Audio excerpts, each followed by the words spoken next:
In the wake of the controversial death of a homeless man, 37-year-old Kelly Thomas, who died 5 days after a violent confrontation with police officers on July 5th, Fullerton Police Chief Michael Sellers was placed on medical leave on Wednesday. Thursday, his replacement as acting police chief, Captain Kevin Hamilton, appointed by city manager Joe Fells, spoke with reporters about his new position and what's in store for him. He said, if I need you to assume the role of acting chief, are you willing? And I told him I would be willing to do whatever you need me to do. Hamilton said he's been in contact with Chief Sellers, but couldn't say much about his condition. What I can share with you is this. I am aware of the chief's medical condition to an extent. Okay. I certainly don't have all the details. Right. But what I do know about it, he's expressed to me, because it's a confidential matter, I won't disclose what that is. Okay. But I don't claim to know everything about the chief's medical condition, but I am aware of the basic issues. It's a tough time for Fullerton police. The death of Kelly Thomas, who police say resisted officers during the July confrontation, has become national news and has drawn protests from some who call his death murder.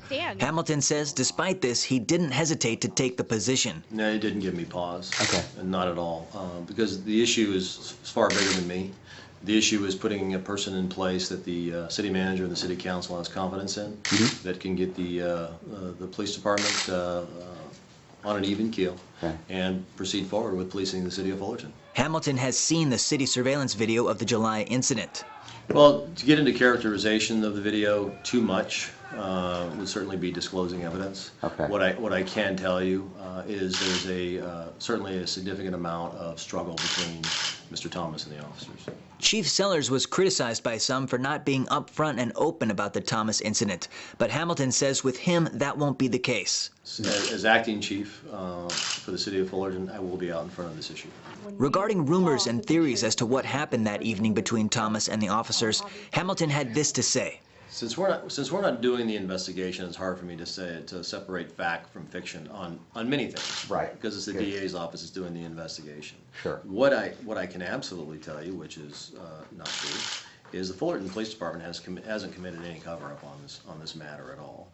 Certainly, we have been in the communication with the media has been an issue that we've been obviously talked to about.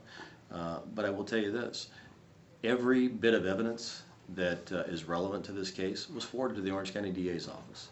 And I can assure you this, and I believe at some point in time the DA's office will tell you the same, that Fullerton PD did an excellent job preserving the evidence and forwarding it to the DA's office without any cover-up of evidence whatsoever. There has been no cover-up of evidence. Regarding officer accountability. Whether or not the officers are found culpable in the criminal case or culpable in the administrative case, okay? If they have violated law or if they have violated policy, they are going to be held accountable. It's as simple as that. Police officers are not exempt from that, and they too should be held accountable if they violated law or if they violated policy. Finally asked if he'd like to be permanent chief someday. You know, that's certainly something I have to think about. I have, frankly, I have more pressing issues right now. Rob Whitfield for OCRegister.com.